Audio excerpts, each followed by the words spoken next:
ప్రతి పేదవాడికి కాస్తో కూస్తో భూమి ఉండాలన్న సదుద్దేశంతో ఆచార్య వినోబా భావే గారు తలపెట్టినటువంటి భూదాన ఉద్యమం ఏదైతే తెలంగాణ రాష్ట్రంలో ఆ సమయంలో చాలా పెద్దన ఎగిసిపడి చాలామంది దాతలు భూమిని దానం చేయడం జరిగింది.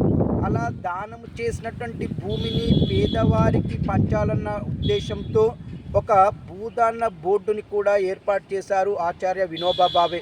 మరి ఎంతో ఉన్నతమైన లక్ష్యంతో ఏర్పాటు చేసిన ఆ బోర్డు పరిధిలోని భూములు ఈరోజు అన్యాక్రాంతం అయిపోవడం, మరి పేదవాళ్ళు ఇంకా పేదవాళ్ళుగానే మిగిలిపోవడంతో దీనిపైన హైకోర్టు తీవ్రంగా స్పందించడంతో పాటు రాష్ట్ర ప్రభుత్వానికి కొన్ని సూచనలు కూడా చేసింది.